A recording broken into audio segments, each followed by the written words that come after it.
Hello everybody, welcome back to another edition of Roll and Move Reviews Expansion Saturday. My name is Kirk, I'm your host, thanks so much for watching.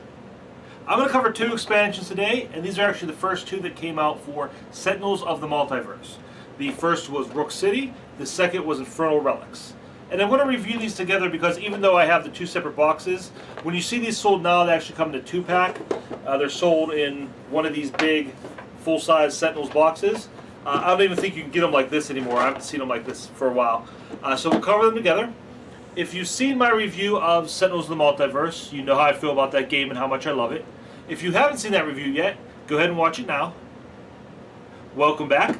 Now let's take a look at Rook City and Infernal Relics and find out if these are worthy sequels to Sentinels of the Multiverse. Okay, first we'll take a look at the Rook City set. Rook City really focuses on the street level world of comic books. If you think about Marvel Knights or the Batman family of comics, that's really that corner of the comic book universe that this expansion explores. You get 4 new villains, 2 new heroes, and 2 new environments. Your first hero is Expatriate, and she is comparable probably to Punisher, not so much in temperament, but definitely in her armament, and I'd say she'd give the Punisher a run for her money as far as the number of guns and the variety of guns she has, because that's all her deck really is guns and ammo. And what she has these different kinds of guns that have different effects, and you can combine them with this ammo by loading them, and then that gives you a further bigger effect, and you can really do some cool things with her, really let her unload. Next you have Mr. Fixer, who's kind of a Mr. Miyagi type, the quiet, unassuming martial arts master that can kick anybody's butt. And he runs a garage, so a lot of his deck is made up of different weapons. And these are all just things he has laying around the garage, pipe wrench and tire iron and his toolbox. The other thing he has are his fighting styles, his grease monkey fist and his driving mantis, riveting crane, so that gearhead themed martial arts styles that he uses. So he's pretty tough, even though he's more of a street level kind of daredevil guy. The Rook City environment, if Megaopolis in the base game was Metropolis, then Rook City is Gotham. And where Megaopolis had some decent things in it, every once in a while be something there to help you. Rook City is just one bad thing after another. A lot of bad events, bad people. A wretched hide of scum and villainy. That's all you really need to know about it. Then you have the Pike Industrial Complex, the chemical plant. And as we all know, the chemical plant is the location of every supervillain origin story pretty much ever. So you have things like mutated rats and chemical explosions, things like that. Just a lot of gross stuff going on there. Your villains, you have Spite.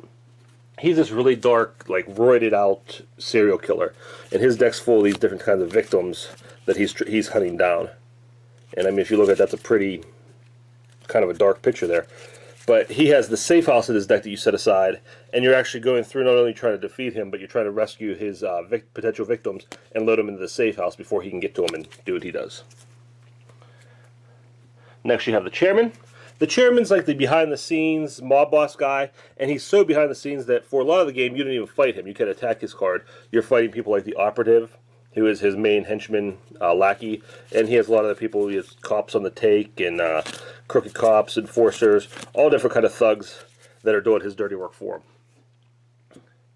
Next you have Plague Rat, who is a product of the aforementioned chemical plant, and he's just infected with all these different chemicals, and if he bites you, then you can see right there by that picture what happens. Things get bad, you get sick, you start dying, you start attacking other people, and it's just a bad day for everybody. Finally, you have the Matriarch. Matriarch, she controls birds. And I know that sounds kind of lame, and I honestly thought so too. It took me a while to actually bring this deck to the table because I thought the whole bird theme was kind of silly. But when you play her, you find out she's actually kind of cool because she has all these birds, and you know most of them are just one hit point and not very tough. And it's just like the Hitchcock movie because you get one bird out and you're like, oh, it's not too bad. Then another one shows up, and before you know it, it's just a flock. And the art on these cards is pretty spot on because you go from that to this very quickly. And the birds are small, they're weak, but there's a ton of them, and they just keep coming and coming. They don't stop. So that is Rook City. Next, we'll take a look at the Infernal Relics set. And Infernal Relics focuses on magic and mysticism and that world of comic book sorcerers and wizards. They actually brought in Richard Launius of Arkham Horror fame to guest design this expansion, so there's definitely some magical game street cred there, and there are a few connections to Arkham within the expansion that we'll talk about in a minute. Same distribution of decks. You get 4 villains, 2 heroes, 2 environments. This time I'll start by talking about the villains. The first one here is, forgive the pronunciation, Akashbuta. She's this chaotic earth elemental spirit who's just basically looking to purify the earth, wipe everybody off of it. And when you fight her, you're not actually fighting her, you're fighting the things she becomes. She becomes trees and rocks and lava and all these different things of the earth that you have to take out to fight her. And you see everything has their own hit points. As you defeat these things, you get closer to defeating her. Next you have Gloomweaver. Gloomweaver is the big mystical bad guy who exists in another dimension and has influence on Earth, but has never really been able to fully cross over. The story of his deck is him trying to do that. And his cultists, his followers, are trying to get these 3 relics. The Drum of Despair, the Grimoire of Curses, and the Pouch of Bones. If they can collect those 3 and put them together, then Gloomweaver actually comes out into our dimension. The heroes have to fight him, and it's probably a bad day for everybody. If you remember Fnatic from the base set, she was the Holy Angel, the Holy Avenger. Apostate is her archenemy. He is the Dark Angel. And his deck is made up of a lot of different relics, different evil weapons that he uses. And he's pretty tough. Finally, for the villains, we have, again with the pronunciation, the Aeneid. And just like Ra in the base game, this was an archaeologist who found the powers of Ra.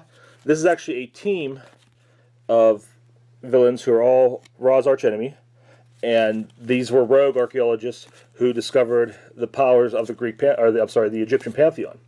So you'd fight all these guys at the same time. They come out in groups basically, and you see they have these symbols on them, and that represents the cards that come out and play have matching symbols on them, and as those come into play, they trigger the abilities of whichever villain you're taking on at that point. Your environments, first the Realm of Discord, the weird magic dimension. And you see they have all these kinds of distortions in their deck. And the distortions are just different weird things that happen in the game, kind of break the rules, throw the game off, just to reflect the warping and changing reality that takes place in the Realm of Discord. And then you have the Tomb of Anubis. Again, this ties back into Ra. You're going through the pyramid, and you see there's different trials here that you have to defeat, different Egyptian mythological enemies, and the highlight of the deck obviously is Anubis himself. And you see he has the Ra archenemy symbol, so he's archenemy to Ra and also to the Aeneid. So if you put the 3 of them together, you get this big giant Egyptian battle royal. Your heroes, first of all you have the Argent Adept, the Virtuoso of the Void. He has a bunch of magical musical instruments that he uses. And if you see, a lot of his cards are harmonies, and he has more harmonies, he has rhythms, and all these different things he has to bring together. So he has to have harmonies and rhythms and things in place, and then the instruments trigger those. And so he's a hard character to play because you have to get a lot of different cards out, but once everything gets to effect, he's very tough. Finally, you have the Night Mist. She's probably the most straightforward mystical character in the game, very magical oriented. In her deck, you see every one of her cards has this little number at the bottom. So usually whenever she triggers a power or an ability, you have to flip a card, and that number affects the result. So that may be how much damage the attack does, or how much damage she has to take on herself to perform the spell. So her deck does a really good job reflecting the unpredictability of Magic. You really never know what's going to go on when you're playing her. You don't know exactly what effects you're going to get. And that is the Infernal Relics expansion. I really enjoy both these expansions. I think they're both necessary additions to the game. The base game touched on these themes, but these both really expand them in really different ways, obviously. With Rook City, like I said, you got that gritty, real-world feel. Probably the most realistic thing you're going to find in this game. And Infernal Relics just goes in the exact opposite direction and brings all that magic and alternate dimensions and things just completely way out there. So it's ironic they sell them together because they are so different, but like I said, they're necessary to expand that universe. Mechanically, both sets carry out their theme, particularly with the heroes you play. Mr. Fixer and Expatriate, their guns and shooting and punching Very simple, very straightforward. Night Mist and Argent Adept, very complex decks, very hard to get running, very tough to get your head together. When I play with new players, I basically have a set of cards that I say, just pick from these to start with, so a set of decks. Just start with these because they're simpler, they'll just give you a feel of the game, you won't have to worry about too much. The characters from Infernal Relics, exact opposite of that. I save those for much later, for experienced players who want a real challenge. Which one are you going to like better? It depends on what kind of comics you like, what kind of stories you like. If you're more into those realistic street-level heroes, Rook City is going to be for you. But if you like the way out there, far-out magic stuff, then Infernal Relics will probably be your favorite. But like I said, I think they're both necessary.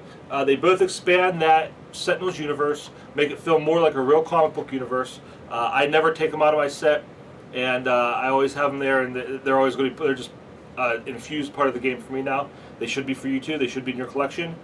Infernal Relics and Rook City. Alright everybody, that's it for this time. Thank you so much for watching. Please be sure to leave me a comment, let me know what you thought of the review, and tell me about your favorite Sentinels of the Multiverse expansions. As always, please be sure to visit our sponsor website, alteregogames.net.